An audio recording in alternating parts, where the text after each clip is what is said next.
So we asked the person that filed the FEC complaint against Dave Williams, Kelly Maher, to join us to give us the lowdown on what this is all about. Kelly, thanks for being on the Jeff and Bill Show. Hey, thanks so much for having me, Jeff. I really appreciate it, especially this early in the morning. And appreciate you. Are the goats awake yet? Oh, the goats are always awake, as you know. And also, I'm trying to hide from my children, like in a corner. So there's a non-zero chance that they're going to break in here at some point with, Mom, where's our breakfast? But also, I really appreciate you having me on, because I think this is such an important issue. And it wasn't a thing that I filed without a fair amount of, deliberation, because I tend to not like inter-party the fight within the GOP. I tend to, and have, as you know, in my 20 years of being a Republican, have really aimed my concern at what I think is the left and the woke left, and concerns I have about public policy. But, just watching the state of the Colorado GOP, particularly since the first of the year, but even a little bit before that, it made me spur to action. So I don't know if your listeners know, but right after the first of the year, Doug Lamborn, a longtime congressman from Colorado Springs, announced that he was retiring. And in short order, we had several people think about, talk about, and jump into the race, including Dave Williams, who had run for that seat previously against Doug Lamborn and did not prevail.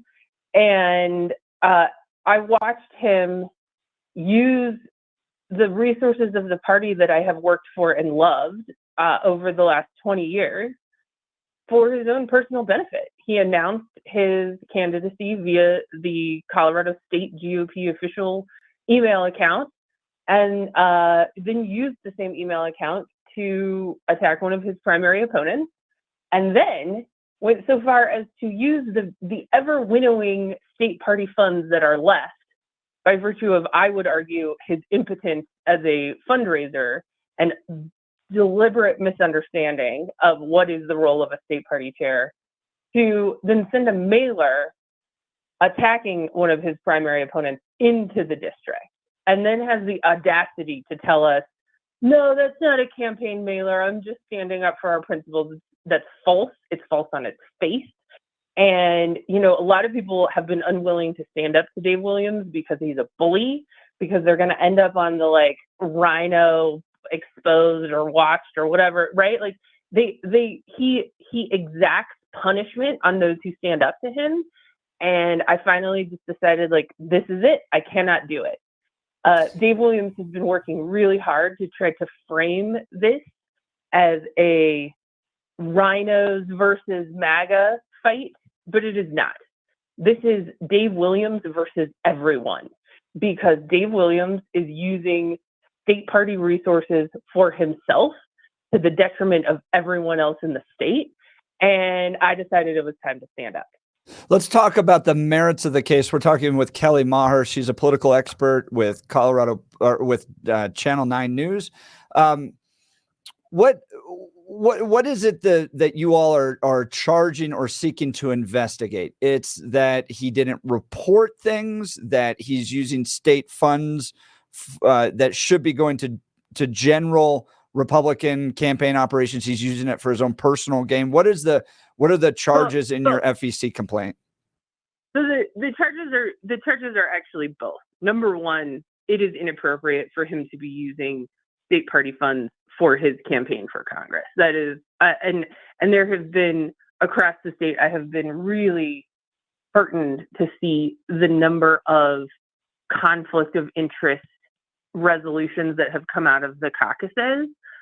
There are reports that then, as they get further up the chain, they have somehow disappeared off of ballots, which is weird, in counties with chairs who are loyal to Dave Williams.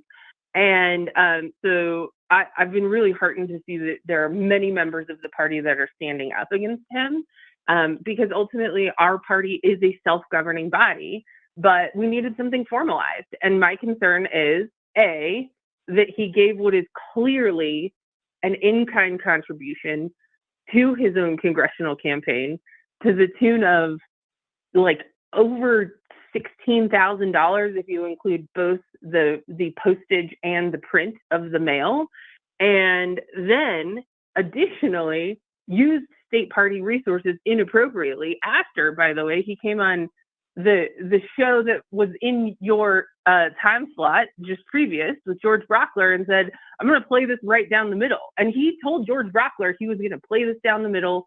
Wow. He was having this mailer printed. It's really, really disturbing, and it is unbecoming of a chairman, and it is not the ethics of the Republican Party. So this isn't the first time that someone has held kind of dual offices. Ken Buck probably being the most recent example. Ken was a member of Congress and served as a chairman of the Colorado Republican Party. Now you can, there's one element that you can go, okay, well, we want your full attention, right? We don't like the divided kind of work that takes place, but necessarily holding both offices isn't the worst. Why is this different than what Ken Buck did, in your opinion? Well, I mean, look, Ken Buck was already a congressman when he became chairman. He was not facing a primary, and also he didn't obviously use the full weight of the Republican Party in his race. I mean, Dave Williams has clearly and obviously used this as a slush fund for his congressional race first. And secondly, he has done, in my opinion, a horrible job as chair. He has, again, done a really bad job of fundraising, which is why he had to do the extortion fee to the presidential campaigns in order to be able to just keep the lights on of the party. The one thing that he may kind of, we could say, accomplished was creating that deal with the libertarians, which they have now absolutely walked away from because they've decided that that is in bad faith.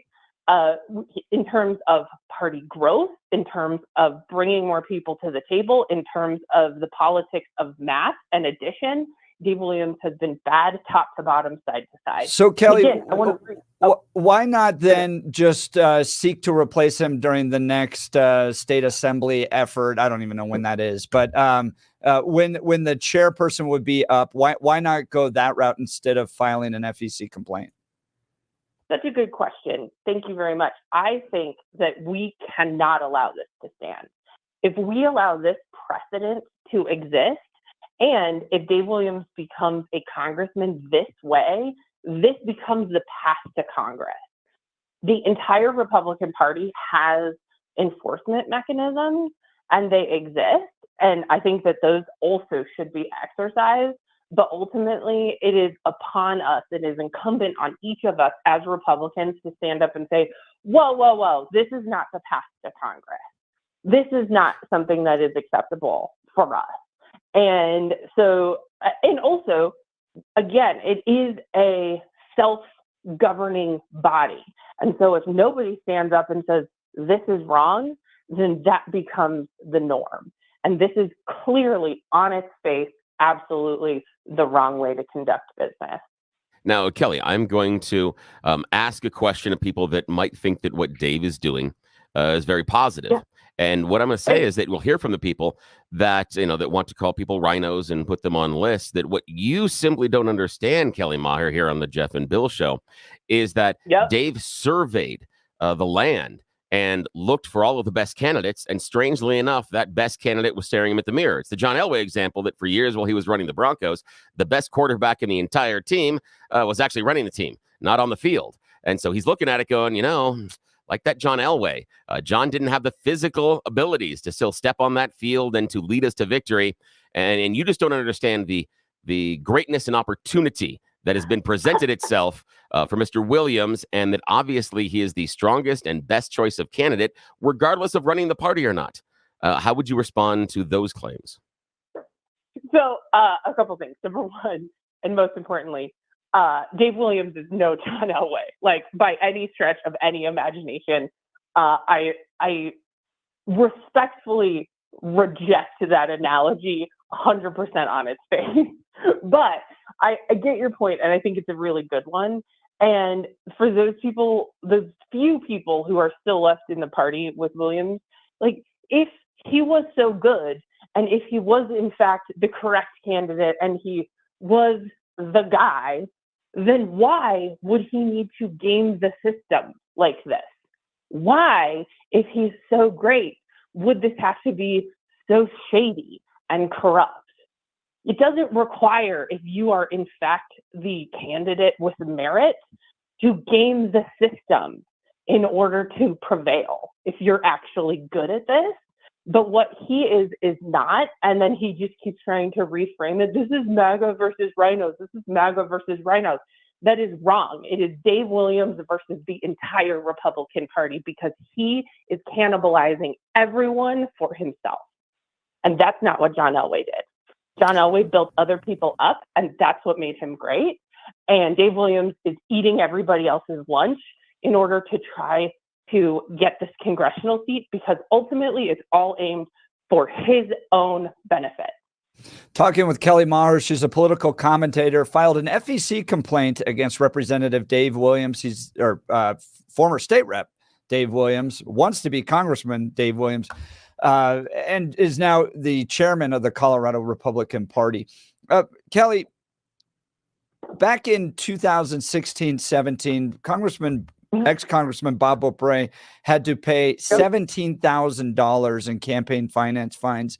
And that was brought, again, by someone that identified themselves as being part of the Republican Party. And I think a lot of us back then would look at that and go, like, the left is so bad. They're in so much control of this state. And you hinted and you kind of initially talked about this, but why is it, from your perspective, so important to go after a fellow Republican with an FEC violation, not just wait until we have another opportunity to put in somebody different, and result in charges and legal costs and all this stuff that's going to be imposed upon Dave Williams as a result?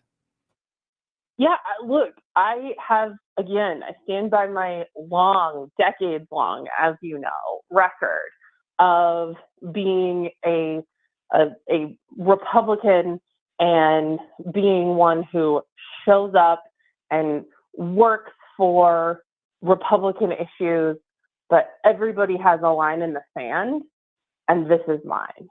This is not our ethics.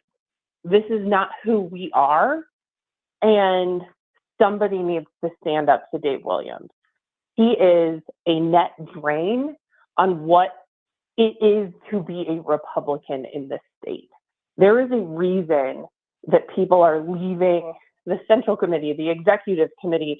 We have a low water mark at caucuses, at the assemblies. Also, additionally, it's an indictment on the Republican Party that we have people who have gone through the assembly and the convention process 4, 5, 6 times and are petitioning on this year because they have so distrust in the system.